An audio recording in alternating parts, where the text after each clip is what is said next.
1992, I'm in Lompoc Federal Prison on a parole violation. They pick me up, move me to LA County Jail, stick me on murderer's row. Everybody there facing the death penalty or life without. And who are my cellmates?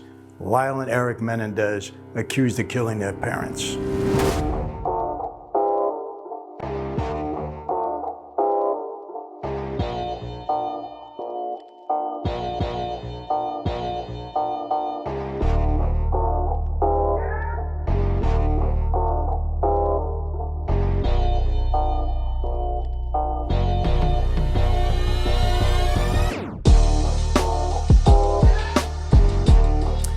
Hey everyone, welcome to another sit down with Michael Franzese. Hope everybody is doing well. It is Wednesday, December 16th.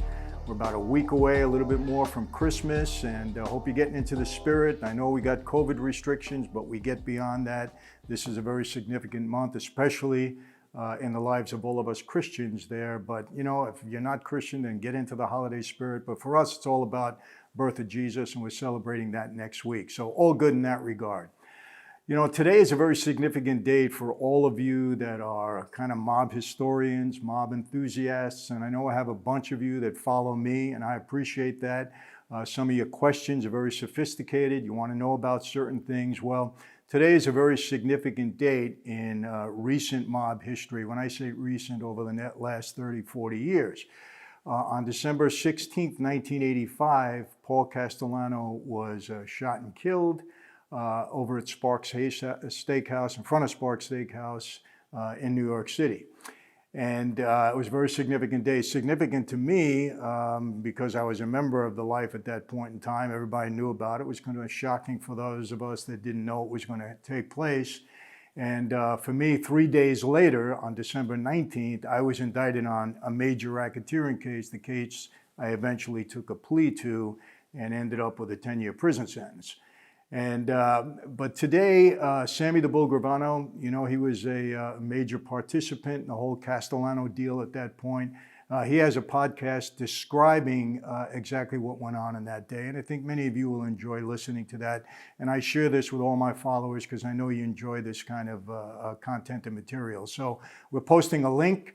It should be up by now, and if it's not, you know, just look forward for the rest of the day, and I think you're going to enjoy it. Sammy's a great storyteller, and obviously he's got the inside information on what went down. So tune in. I know you're going to like it. What are we going to do today? Well, you know, I've been asked a lot recently, I don't know why, about the Menendez brothers. For those of you that don't know who they are, Lyle and Eric Menendez, they were convicted in the mid-90s, I believe, of killing their parents, murdering their parents in a Beverly Hills mansion that they lived in. Very, very high-profile case, got a lot of attention around the world, and had some significance in my life, and I'm going to tell you why. Back in 1992, I was in Lompoc Federal Prison. I had been in there on a parole violation. They gave me another 4 years on the violation. I had done 5 years previously. And I'm doing my thing at Lompoc. I was out in the yard. I wasn't in the hole at that point. And I get called from a lieutenant over at R&D, receiving and delivery, whatever it's called. And they say, Franzese, we got a writ. Sheriffs are here to pick you up, and you're going to LA County Jail. Turns out that LA County Organized Crime Division charged me with the same crime that I was violated for with the feds. Exact same thing. They were trying to get their pound of flesh out of me. So as a result, they were going to take me to trial in LA County. So we're in R&D, and the officer says to me, Michael, have you ever been in LA County Jail? And I said, no, that's one I missed. You know, I've been in quite a few, but not that one. He said, well, I'm going to do you a special favor. And I said, what's that? And he turns to the sheriffs and he says, listen, this is an important federal prisoner. We want him brought back here exactly the way we're giving him to you. And he proceeds to take photos of me. And I said, man, where the heck are they sending me? Anyway, they transport me down there and they put me in the hole there in the same tier that O.J. Simpson was on. Later on, he came in a little bit after that. And it was actually murderer's row, meaning that everybody on that tier was there for, they were going to receive either the death penalty or life in prison without parole. and they had me with a parole violation. So who's on that tier? Lyle and Eric Menendez, another guy, I forget his name, Neil something or other, but he was one of the ninja killers, big case. I think what happened there is two guys in ninja masks went into the driveway of this fellow's parents' home, and they killed his parents. So he was indicted for ordering the murder of his parents, him and his brother had turned snitch against him, so he was there actually by himself. So, and then there was another guy facing the gas chamber, I don't know exactly what it was. So that was the tier.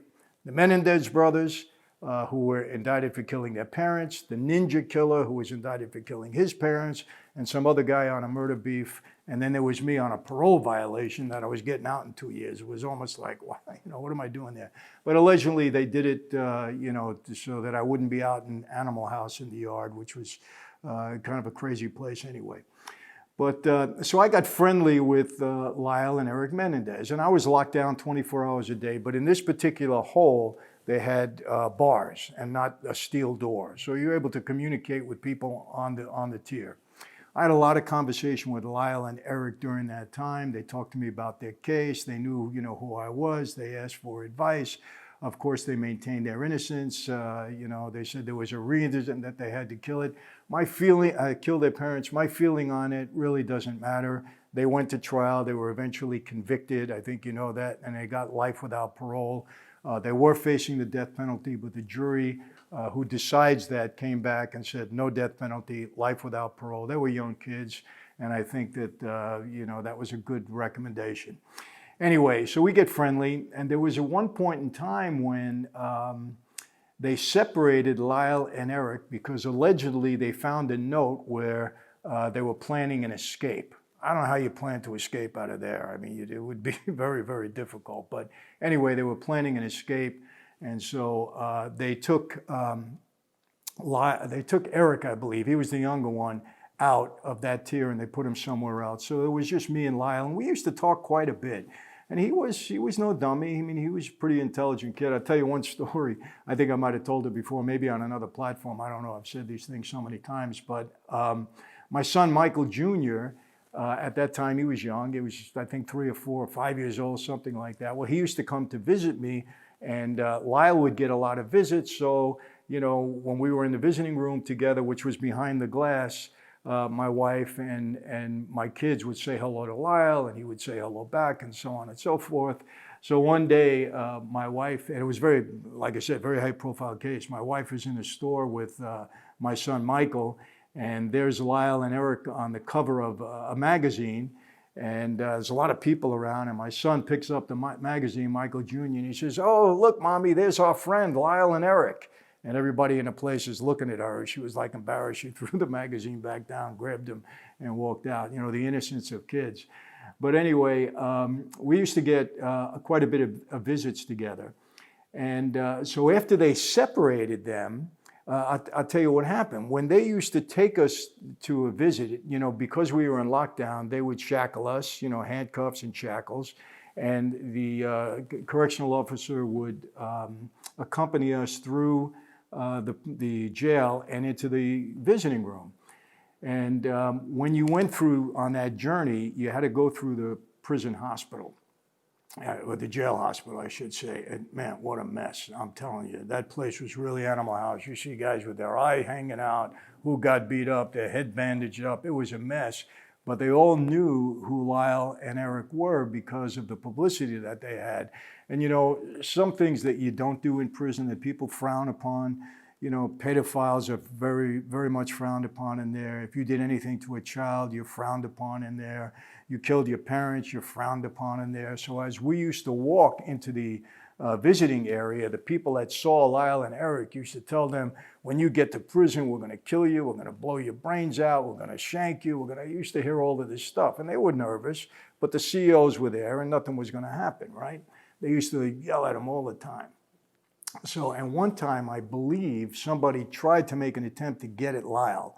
And they pushed him away. He didn't get there. The correctional officer did, but an attempt was made. That's how much these kids were hated, at least at that point in time. I'm sure it's smoothed out for them over the past several years. But so now they take Eric out, and now it's me and Lyle going for a lot of visits. And as we're starting to walk, we're handcuffed and shackled, and we're walking, it's a single file line, but he's in the front, I'm in the back, or vice versa. And as we start walking through the the jail hospital, I keep saying prison, and into the visiting room, now, I'm a white guy, basically. Lyle is a white guy. Eric is gone. Now they mistake me for one of the Menendez brothers. I was younger at the time. So now they're yelling at me, when you guys get into the prison, we're going to shank you, we're going to kill you, we're going to do all this kind of stuff. I'm saying, God. So it's funny, when we came back from that visit, I told the correctional officer in front of Lyle, I said, hey, I got enough trouble being Michael Franzese. I don't need to be, Eric Menendez. So from now on, when you guys walk, you walk, let me walk a couple of steps behind or whatever, because, you can't protect yourself. You got handcuffs and shackles on. There's nothing you can do if somebody attacks you. You do the best you can. And sometimes the COs, they just move forward. They'll run away. They'll come back with the gun with rubber bullets and start shooting people. And I saw that happen a few times. But basically, they leave you alone. So, so from that point on, they would walk me a couple of steps behind him or with somebody else. But really interesting. I met a lot of people in prison, but they were, the Menendez brothers were two of the most notorious, the most interesting kids. And I felt for them. Look, it was a horrible thing that they did if in fact they were guilty. I don't know if they're still maintaining their innocence or not. I believe they are. They said that, the father was abusive to them. And as a result, they revolted against the father and the mother, and they arranged for their murder. That was a tough thing to accept. But look, it is what it is. I don't pass judgment on people. They do what they do. I have my own issues that I did at that time. So that was kind of it. That's the Lyle and Eric Menendez story. And I got to mention again, MichaelFranzese.com. Join the crew. A lot of people are coming in. We're approaching 9,000 members now. You're encouraging one another. A lot of people are finding it very beneficial through this whole COVID situation that we've been dealing with. We've got some tremendous resources in there, a lot of content now. I think a lot of you that have been on my store, you've been buying a lot of books. We ran out of Blood Covenant at this point in time. My publisher sold out.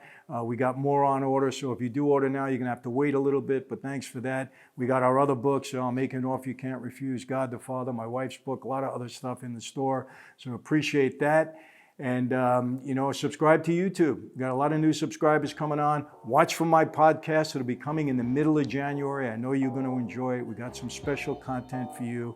I know you people love to hear stories, and we got a whole new deal that we're doing that I know you're going to enjoy. That's it for today. I'm going to leave you like I always do from the bottom of my heart. Be safe. Be healthy. God bless. See you next time.